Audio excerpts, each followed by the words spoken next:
Oh, say, can you see by the dawn's early light what so proudly we hailed at the twilight's last gleaming, whose broad stripes and bright stars through the perilous fight o'er the ramparts we watched were so gallantly streaming.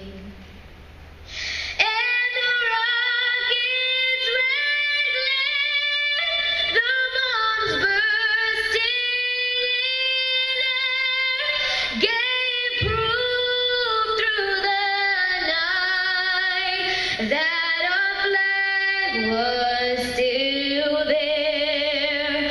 Oh, say does that star-spangled banner yet wave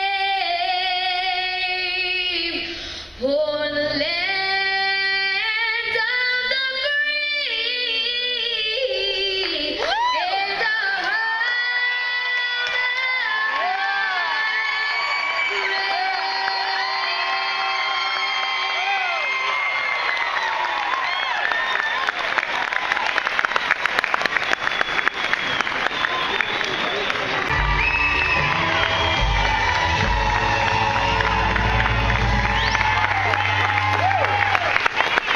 Good evening. How y'all doing? Can you feel that energy? That's from you guys, and I thank you for being here this evening. Thank you very much.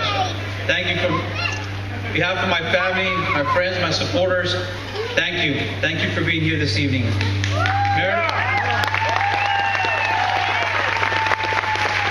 Mayor Richard Garcia, thank you for your kind words, for your support, and most importantly, for your friendship. Father Bob, thank you for your prayers and your blessings. I also want to acknowledge again the public officials who honor us with their presence this evening. Thank you for your service. Thank you for your commitment to our communities, to our county, and to our great state. I would like to thank the honor guard that posted the colors here tonight. Primo Felix, thank you again. Thank you. I want to thank all of those brave men and women who served in our military. Thank you. Thank you for your service. Thank you for your unselfish and heroic sacrifice. And thank you for the many freedoms that we enjoy because of you.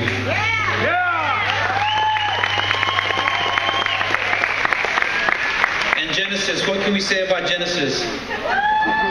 For gracing us with a beautiful sound of her beautiful voice singing our national anthem. Ladies and gentlemen, Genesis and her family will be traveling to Nashville. So Genesis dreams so she can share that and her gift with the world. Thank you for being here this evening, Genesis, and good luck in Nashville. Finally, I want to thank my family. Without the support, none of this would be possible. I would not be standing here before you tonight. I want to start off with my parents, Ricardo and Olga.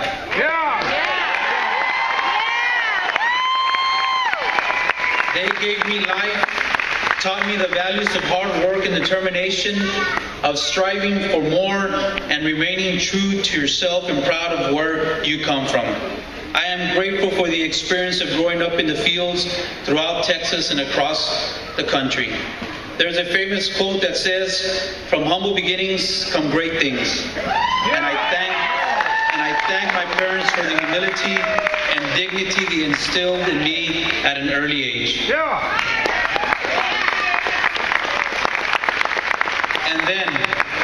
And then there was this girl that I fell in love with. I always thank my wife, Danita, for standing by my side, but tonight I have a surprise for her. I will not only thank her for always supporting me, but I will share with you her amazing journey and what she has overcome in her life. so that you can appreciate how lucky I am and blessed to have her by my side.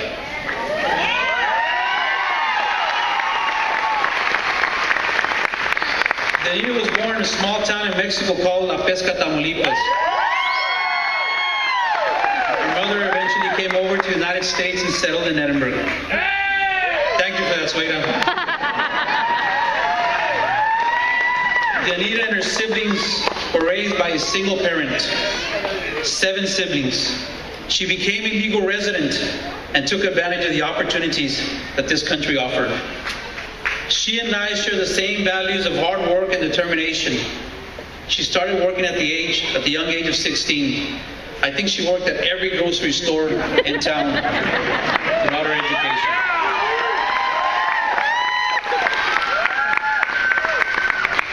She was determined and she sacrificed so much and provided so much for her family. And through this determination, she completed her education, became a school teacher, and even went on to complete her master's degree. She recently became a United States citizen, and the first election she proudly voted in was when I ran for judge of the 92nd District. I hope and I think she voted for me then. And I think I can count on her vote this time around. Ladies and gentlemen, they say that behind every great man is a great woman. And Danita is my inspiration, my rock, and my biggest cheerleader. I lean on her, my kids lean on her, and sometimes all of us lean on her, and she doesn't break and she doesn't bend. So to my beautiful wife, Danita, and to my children, Ricardo, Nadia, and Sofia, I want to thank you for standing faithfully by my side and supporting me throughout these years. Thank you for the sacrifices you make as I fulfill my vocation as a public servant. I could not do this without your unconditional love and support. Thank you.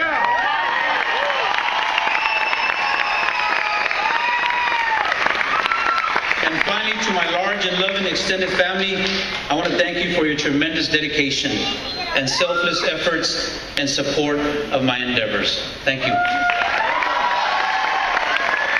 And to all my supporters, friends, ladies and gentlemen, 6.5 years ago, I stood before you and swore before you and Almighty God that I would faithfully execute the duties as judge of the 92nd District Court, that I would preserve, protect, and defend the Constitution of the United States and of the state of Texas. And I lived up to that oath, ladies and gentlemen. I promised you that if you gave me your support, I would preside over a court where all litigants would be treated with dignity and respect.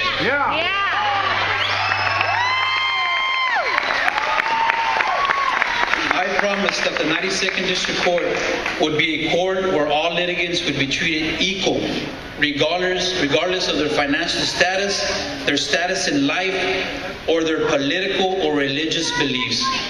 I promised you a court where equality and fairness would be the basis for the administration of justice. My fellow citizens, I lived up to this solemn oath, and I have kept my promises.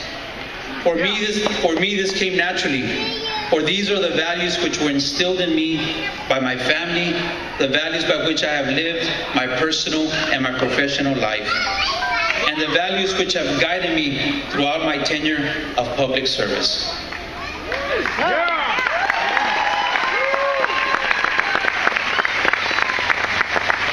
When I made the decision to step down as judge of the 92nd District Court, it was not a decision which I took lightly.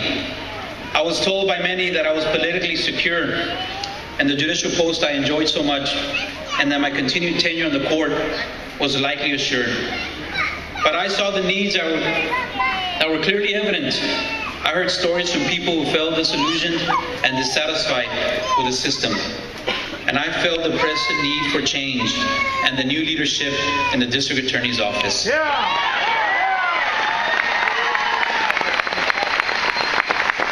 As I have said before, the ultimate measure of a man is not where he stands in moments of personal comfort and convenience, The true measure of a man is where he stands at times of challenge and controversy.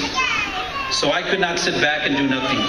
I felt compelled, urged to take a stand and make this change. So I did not step down, ladies and gentlemen. I stepped up. I stepped up to the challenge for you.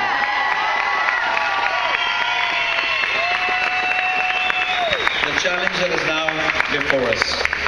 Tonight we embark on a new campaign, a new endeavor, and a new journey. I know that a hard campaign lies ahead. I know that there are hurdles and obstacles we have to overcome.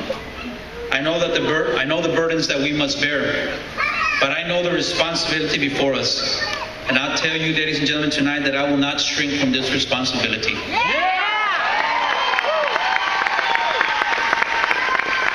I welcome it and I embrace the challenge. We face an incumbent that has been comfortably embedded in the office of the district attorney for more than 30 years. He has been emboldened by the voices of the few, a privileged and a powerful minority, while ignoring the voices of the great majority, the voices of the thousands of citizens he took an oath to serve.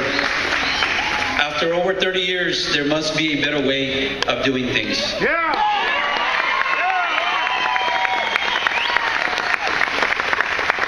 As your former judge of the 92nd District Court, I stood independent and I was not subservient to any group or individuals. In this election, ladies and gentlemen, you'll have an opportunity to elect a district attorney that will live up to the covenant of the people, by the people, and for the people.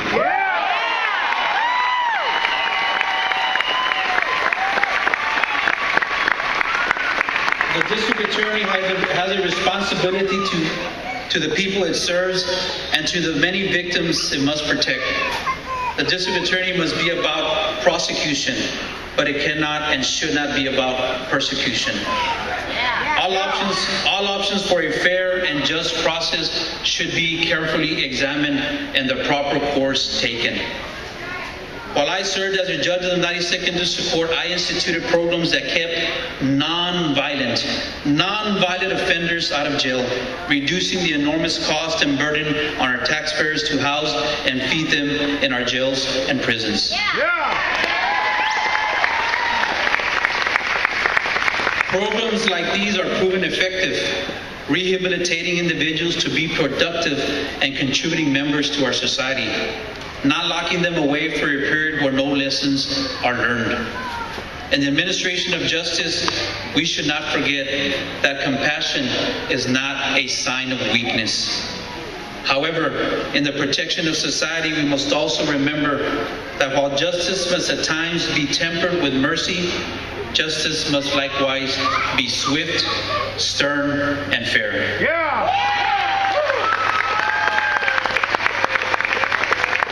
We all deserve to live in our homes in peace and tranquility, to raise our children in a clean and safe environment, and to send our children to safe schools. To those dedicated men and women who serve in law enforcement, I pledge that you will have my support to work with you. Together, honestly, diligently, in accordance with our respective oaths, we will provide safe neighborhoods, safe streets, and safe schools for our families and children to live.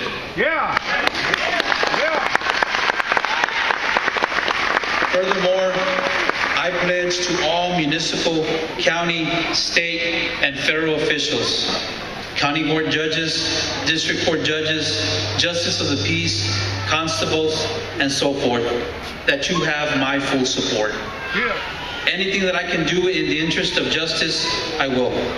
I want you to know that as your district attorney, I will have an open door policy. I will listen to your suggestions and recommendations, and I will be here for you.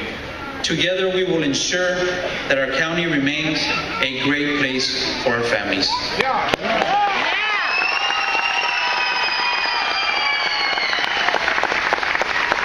Ladies and gentlemen, I promise each of you that change will come. I promise a new vision, new leadership, new and better ways of doing things, and the implementation of proven, effective, and evidence-based programs. I have the experience in the courtroom. in the community, and in the criminal justice system. I will provide this change. I will provide this new leadership, and I will do this for you, the citizens of this great county.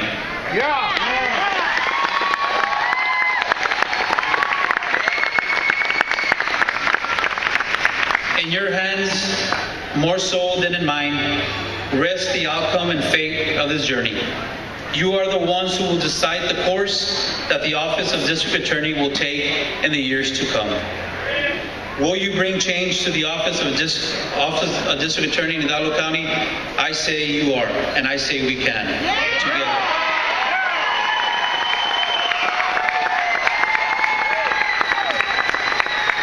My fellow citizens and friends, supporters, the need for change is here, the need for change is now, and the need for change cannot wait. And I want to say to you tonight that the change you seek is coming, and that it begins with all of us, with us together. Ladies and gentlemen, I am not afraid. I am not afraid to stand as a symbol in front of this movement for change that is taking the county by storm. I am not afraid. My candidacy represents the voices of many, and no one can deny the power that we have in numbers. In the words of the great Dr. Martin Luther King Jr., there was power in unity and there was power in numbers. As long as we keep moving like we are moving, the power structure will have to give in.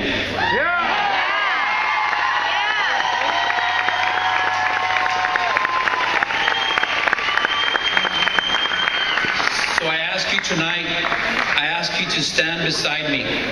Let us not be afraid. Change is coming, and this change begins with us. Because together, we will elect a district attorney that will truly be the people's district attorney.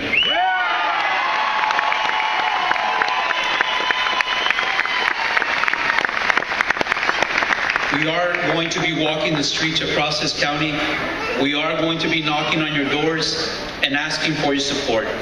And with your help, with your voice, with your support, this change is inevitable.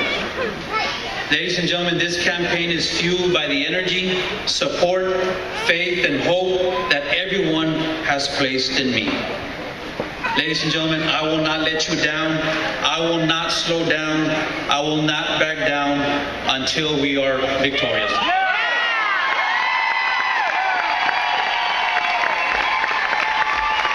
Because together we can do this. Together we can do this. Juntos podemos. Juntos podemos. Ladies and gentlemen, thank you again for being here this evening. Humbled by your